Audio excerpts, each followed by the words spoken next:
When a predator cub mauled a human child, the galaxy expected blood. What humanity did instead rewrote interspecies history forever. The jungle settlement of Ravenstep was supposed to be peaceful, a joint colony between humans and the predator species Varkle, known for their razor hides and bone-crushing jaws.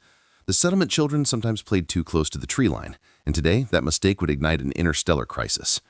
12-year-old human Milo Hart chased a hollow ball across the open clearing. It bounced wildly, rolled into the tall violet grass, and Milo followed it with the carefree innocence of someone who did not understand how quickly life could change.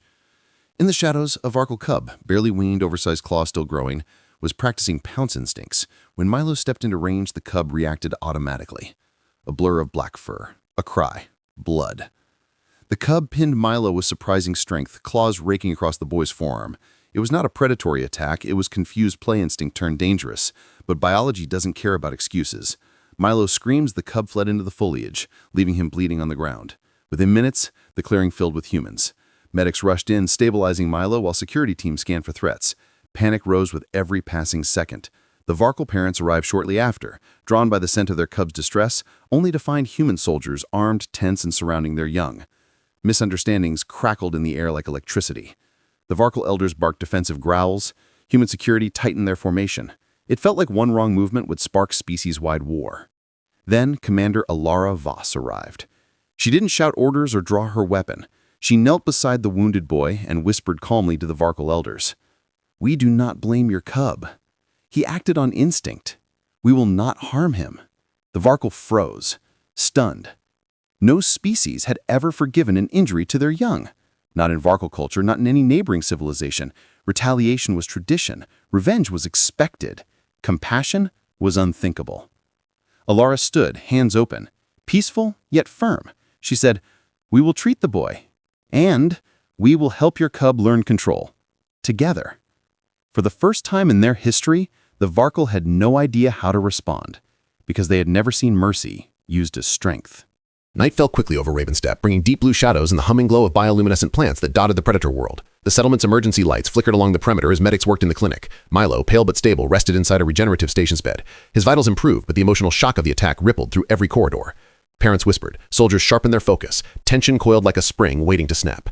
Commander Alara Voss didn't sleep. She walked the perimeter with her hands behind her back, her face unreadable. Her calm presence was the thin line preventing full-scale retaliation. The Interspecies Council had already begun sending encrypted messages demanding explanations. Rumors spiraled across the colony and drew both human and Varkle networks. Conflict was a single spark away. And that spark was approaching. A rustle of leaves. A low, trembling whimper. Then, glowing amber eyes appeared at the tree line. The Varkle cub had returned. He stepped out hesitantly, shoulders hunched, tail curled tight with fear. His claws scraped the dirt, not in aggression, but guilt. He carried a blood-stained leaf in his mouth, placing it carefully on the ground. A peace offering. Something no Varkle, adult or cub, had ever done for a human. The security team tensed, weapons lifted, alarms armed. Ilara raised a hand. "Stand down," she ordered, voice firm but low. "He's not here to attack." She approached the cub slowly, making herself small, non-threatening.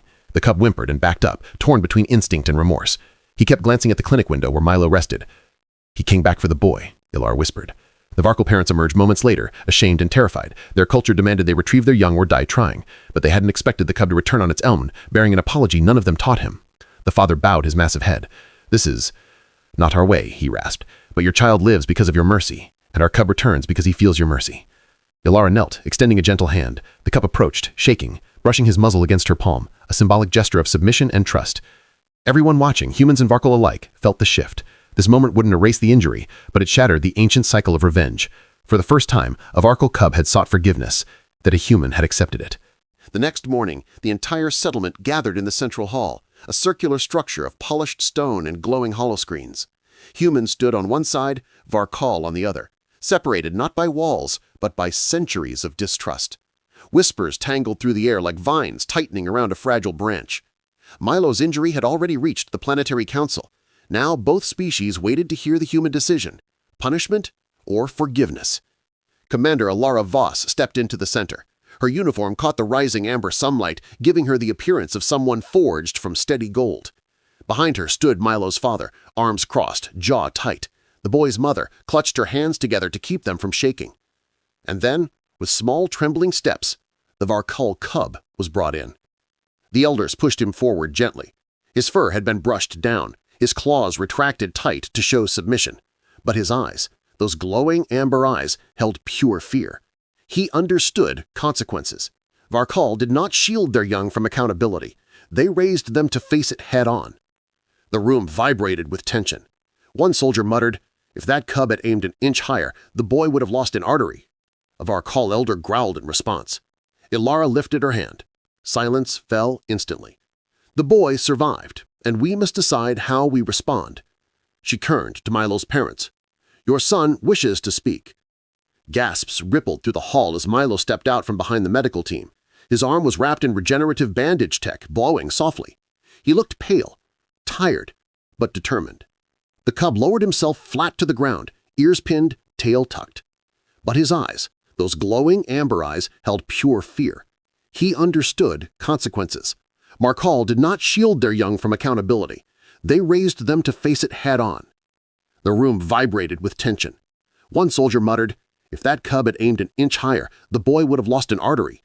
A Varkal elder growled in response. Ilara lifted her hand. Silence fell instantly. The boy survived, and we must decide how we respond. She turned to Milo's parents. "Your son wishes to speak." Gasps rippled through the hall as Milo stepped out from behind the medical team. His arm was wrapped in regenerative bandage tech, glowing softly. He looked pale, tired, but determined.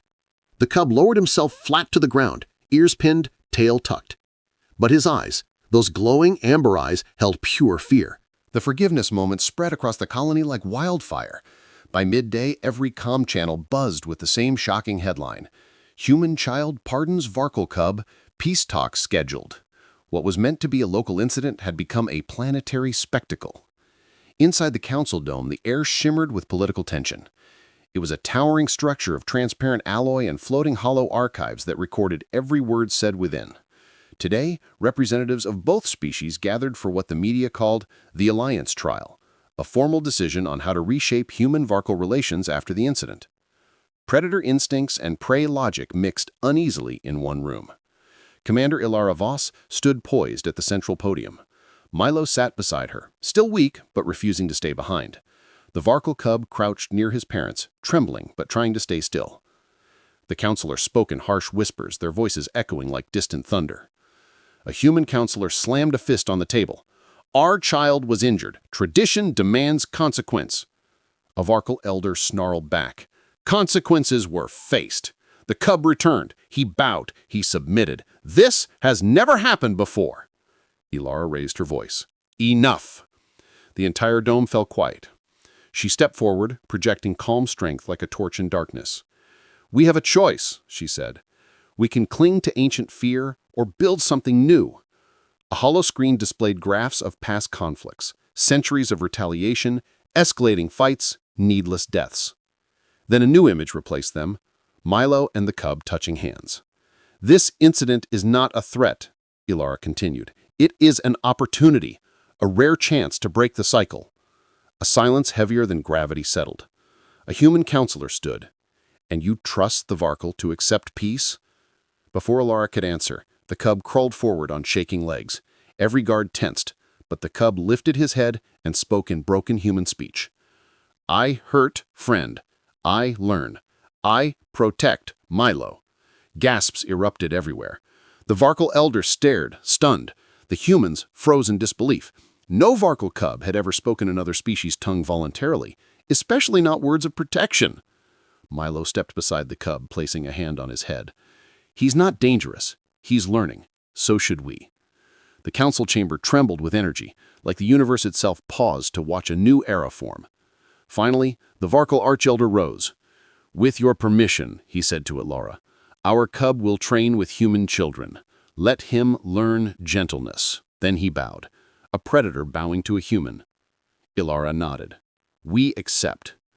At that moment, both species realized the truth. Peace wasn't declared by warriors. It was declared by children. The next days transformed Ravenstep into something no one expected, a school, half human, half Varkal, built from old cargo units and fortified play arenas. Humans called it Harmony Yard. Varkal called it the Den of Second Chances.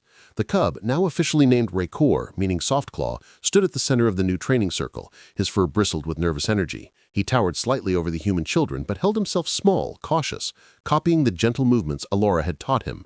Milo, bandaged but excited, stepped forward holding a padded training ball. "Ready?" he asked. Rancor nodded, claws retracted tightly. The first lesson was simple: play without harming. Human children surrounded the circle with equal parts curiosity and fear. Varkal cubs watched from behind their parents, confused why a predator was trying to be soft. Milo tossed the ball lightly. Rancor flinched, old instincts flashing, but he caught it gently between his padded palms. The watching crowd gasped. Varkal claws were meant to crush, not cradle. Milo grinned. "You did it!" Racor's ears perked up, his tail twitched. A low purr vibrated in his chest, something no Varkal had ever done in front of humans. Alara stood nearby, arms crossed, observing with pride and caution. "Again," she instructed, but this time with movement. The game sped up, balls flying, Racor dodging carefully, human children laughing, the fear melting away as they realized he wasn't a monster, just a kid trying his best. But one child, a named Jensen, threw too hard. The ball rocketed toward Milo's injured arm. Racor reacted instantly. A blur of black fur, a leap, a protective roar. He intercepted the ball mid-air, absorbing the impact with his chest. The roar silenced the entire yard. Humans tensed. Varkal elders stiffened. But Racor did not attack. He stood between Milo and the danger, chest heaving, eyes soft. Milo rushed forward. "You protected me." Racor bowed his head. "Friend, safe." Alara stepped forward, voice steady. "This," she announced to the watching leaders, "is what training can do. Not fear, not punishment. Guidance." Even the skeptical human counselors exchanged glances of reluctant approval. A Varkal elder murmured, "Your methods change instincts." Alara smiled. "No, they teach choice." Racor chuffed proudly, lifting Milo onto his shoulder with incredible gentleness. The children erupted in laughter, chasing after them. For the first time in the colony's history, predator and prey played together. Weeks passed and Racor grew stronger, but not in muscle alone. His instincts remained sharp, but his ability to choose restraint over reflex became legendary. Commander Ilara designed the ultimate trust exercise, the Predator Trial. The trial was simple in theory. Milo and several human children would enter the dense jungle at dusk, retrieving energy cores scattered along the forest floor. Racor would follow, but his objective was not to attack, only to stay near, observe, and respond to threats correctly. Failure meant instinct would take over. Success would prove that compassion and guidance could truly reshape even the most dangerous creatures. The children stepped into the jungle, glowing lights marking their path. Birds of prey and distant Varkal roars filled the canopy, adding tension. Racor padded quietly behind, ears flicking, muscles coiled. Suddenly, a flash of motion. Another predator cub, wild and untrained, lunged at Milo. Time slowed. Human soldiers on the perimeter tensed for immediate intervention, but Racor acted first. He leaped with perfect precision, intercepting the attacking cub mid-air. His claws didn't slash, his teeth didn't bite. Instead, he pinned the wild cub lightly, enough to immobilize without harm, then nudged it away from Milo. The children froze. The watching counselors gasped. This was instinct overriding instinct, but guided by trust. Milo ran to Racor, throwing his arms around his neck. "You saved us," he shouted. Racor chuffed softly, the sound vibrating like a purr of approval. His amber eyes glowed warmly under the moonlight. Even the Varkal elders whispered among themselves. This was unprecedented. A predator had restrained another predator to protect a human who had forgiven and trained him. Commander Ilara nodded silently. No words were needed. Milo looked up at the elder Varkal. "See, he's not dangerous anymore. He chooses, because we taught him kindness." The elders bowed slowly. Some touched Racor's fur reverently. The untrained cub fled into the jungle, unscathed, forever changed by the presence of its older sibling in trust. That night, the settlement celebrated quietly. Fireflies danced through the air. Humans and Varkal alike shared meals, smiles, and stories. A predator who once injured a child now became a guardian. A cycle of fear had been broken. Months passed. Ravenstep had transformed from a fragile settlement into a symbol of interspecies unity. Humans and Varkal trained together, learned together, laughed together. The story of Milo and Racor, the child and the predator cub, spread across the galaxy, reaching worlds that had never dreamed peace between species was possible. In the central plaza, a large ceremony marked the formal recognition of the Compassion Accord. Flags of both species waved in the wind. Humans stood shoulder to shoulder with Varkal, adults and children. Racor padded proudly at Milo's side, now taller, stronger and calm, every movement precise but gentle. Commander Ilaro Voss addressed the crowd. her voice amplified by the hollow speakers but carrying a human warmth that transcended technology. Today, we celebrate not strength of arms but strength of choice, not fear but compassion, not instinct but understanding. Our future is written not by who can destroy, but who can protect, who can forgive, who can teach. The crowd erupted in applause. Humans cheered. Varkle roared, a symphony of life. Milo looked up at Rakor, smiling proudly. The cub nudged the boy gently with his snout, a gesture of mutual respect. The Varkle elders approached, bowing deeply before the young human. "Your courage has reshaped our clans," the archelder said. "Your mercy will echo for generations." Rakor tilted his head toward Milo, as if understanding the weight of the moment. The bond between them was no longer fear and injury. It was trust, choice, and friendship. For the first time, predator and human moved as equals. Children of both species ran across the plaza, playing games once considered impossible. The galaxy's deadliest instincts had been tamed, not by chains or force, but by understanding. Milo raised his hands, signaling a playful race. Rakor leapt beside him. The crowd laughed, cheered, and cried quietly. The sun dipped low, casting golden light across a settlement that now stood as a beacon of hope. The galaxy would remember this day, not for wars fought, not for fear conquered, but for compassion chosen over instinct, for a child who dared to forgive, and for a predator who dared to learn. Ravenstep was no longer just a colony, it was a symbol of what humanity could achieve. The galaxy watched and learned.